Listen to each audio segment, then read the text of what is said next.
لږ وخت پاتې دی او په دې کې به د یو سوال دوه جواب وکړو. کوم مبارک کتاب چې تاسو سره لاس کې دی په دې کې د سوالونو کومه سلسله چې موږ شروع کړې وه، اسئلة مهمة في حیات المسلم، د مسلمان په ژوند کې اهم سوالونه، اهمې مسلې. په دې سلسله کې موږ د څلورو سوالونو جواب کړی. مسلمان به عقیده د کوم ځای نه اخلي او کله چې اختلاف راشي نو رجوع به څه ته کوو. دریم دا چې د قیامت په ورځ کامیابه ډله کومه یوه ده. څلورم سوال دا شی و چې د عمل د قبلېدو دپاره څه شرطونه دي. د هغې نه بعد پنځم سوال یې دا کړی دی، ما مراتب الدین، د دین څو مرتبې دي. نو بیا جواب کړی دی چې د دین درې مرتبې دي. د دین څو مرتبې دي؟ درې: الاسلام والایمان والاحسان. اسلام، ایمان او احسان. او دا به زه دا خبره واضح کوم نو انشاءالله ټولو ملګرو ذهن به پرې کولاو شي باذن الله. د اسلام څو مرتبې دي؟ درې: اسلام، ایمان، احسان. په دې ترتیب سره اول اسلام دی، بیا ایمان دی او بیا احسان دی. د دې داسې مثال لکه زه داسې مثال تاسو له درکړمه چې یو سړی ګول دایره جوړه کړي، غټه ګول دایره. نو دا بهر چې کومه ګول دایره ده غټه، دې له به عنوان ورکړو اسلام. بیا دننه بله دایره جوړه کړه، هغې له عنوان ورکړه الایمان. درېیمه بله دایره جوړه کړه، هغې له عنوان ورکړه الاحسان. الاسلام، الایمان، الاحسان. ښه نو فرق په دې کې څه دی؟ دا چې کله یو ځای ذکر شي دې کې فرق راځي. اسلام ظاهري اعمالو ته وایي، ایمان باطني اعمالو ته وایي، او بیا د ټولو نه اوچته درجه احسان دی، د الله داسې بندګي کول لکه ته چې الله وینې. او که دغه درجه کې نه نو چې دا سوچ ته همیشه چې الله ما ویني، دې ته احسان وایي. نو په ترتیب باندې سړی برخیږي. یو سړی دی ظاهره کې کلمه ووایي، مسلمان شو که نه شو؟ نو کمې دایرې باندې ورننوتو؟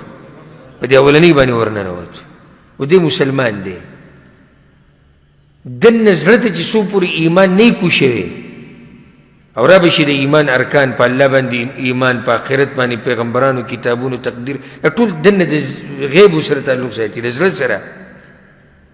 باطني اعمال چې کله په دې باطني خبرو باندې ایمان راوړو او ایمان مضبوط شو نو کومې مرتبې ته واوړېد؟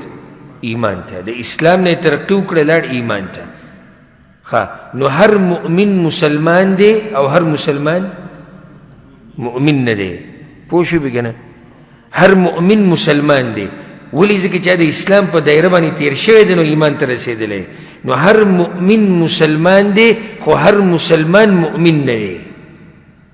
کیدای شي یو سړی په ظاهره کې اسلام مني او باطني اعمال یې لا نه قبول کړي نو دې ته موږ مؤمن نه شو ویلی، دا څه دی؟ دا مسلمان دی.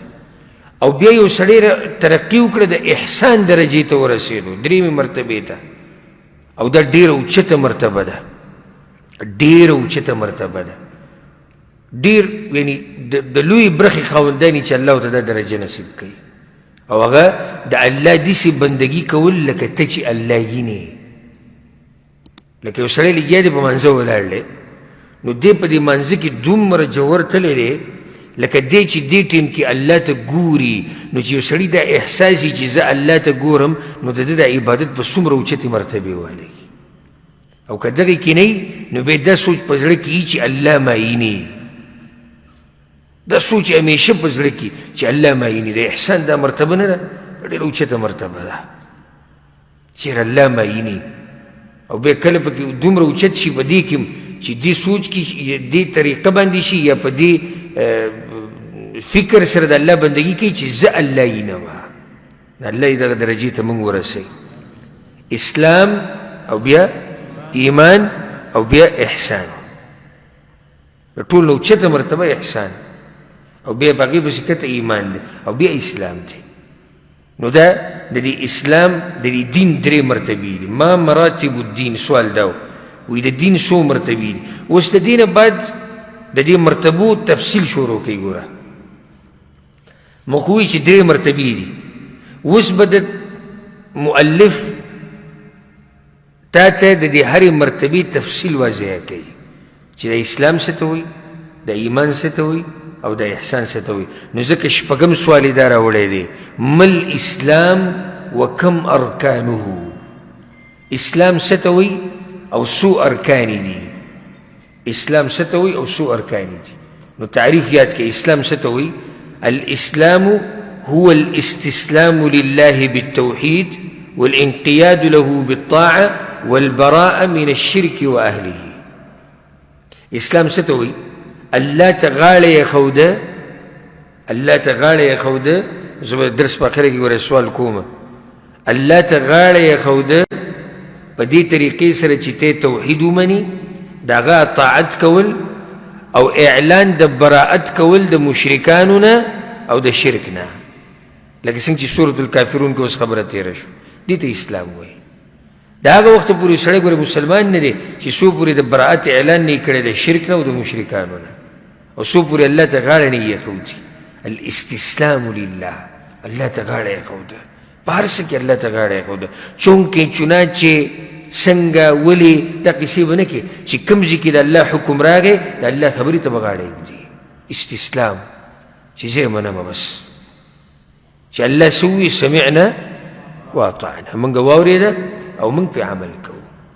ښه بیا د دې اسلام ارکان دي، وارکانه خمسه، او د اسلام 5 ارکان دي.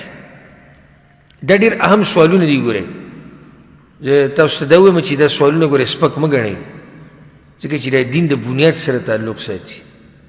ډېر بې شماره مسلمانان، او زه به دا ګمان نه کوم انشاءالله موږ سره چې کوم ناست دا به ټول تکړی، ښه ګمان به کوم انشاءالله، خو بې شماره مسلمانان لا د دې نه خبر هم نه دي چې د اسلام څو ارکان دي او کم ارکان دي، او اسلام وایي څه ته، او څو مرتبې دي د اسلام. دا کومې مسلې چې تاسو یادوئ که نه، دا ګورئ د دین بنیادي مسلې دي. ګورئ دا کومې مسلې چې تاسو یادوئ هم په دې باندې کامیابي ده په قبر کې، ځکه چې قبر کې تپوس هم د درېو خبرو دی، دین، رب او پیغمبر په باره کې، او دا تاسو چې زده کوئ هم دقه خبرې زده کوئ. نو دا مسلې ګورئ کمزوري مه ګڼئ، چېرې دا خو اسانې مسلې دي نه، ډېرو ته دا اسانې نه دي یادې، او کېدای شي د اسانې تا ته یادي، خو صرف د هسې یادې کړي او پوه پې نه، نو په دې درسونو کې به پې پوه شي چې څه مطلب یې دی. اسلام تعریف دغه دی. ارکان یې څو دي؟ 5 دي. د ارکان به ذکر کو او بیا د هر رکن وضاحت ځان لره روان دی. صرف به ذکر کو چې ارکان کم دي. نو حدیث راوړی دی، پیغمبر صلی الله علیه وسلم وایي، متفق علیه حدیث دی په صحیح بخاري صحیح مسلم کې، بني الاسلام علی 5، اسلام په 5 خبرو ولاړ دی. د اسلام مثال یې د څه سره ورکړی دی؟ د خیمې سره. یو خیمه ده او خیمې ته لاندې څو ستنې دي؟ 5 ستنې دي. اولنی ستن شهادة ان لا اله الا الله وان محمد رسول الله، ګواهي د دې خبرې ورکول په ژبه او په زړه او په اندامونو چې د عبادت حقدار یو الله دی او محمد صلی الله علیه وسلم د الله پیغمبر دی. دا اولنی رکن دی. دویم رکن څه دی؟ و اقام الصلاة او د منځه پابندي کول. دریم رکن و ایتاء الزکاة او زکات ورکول.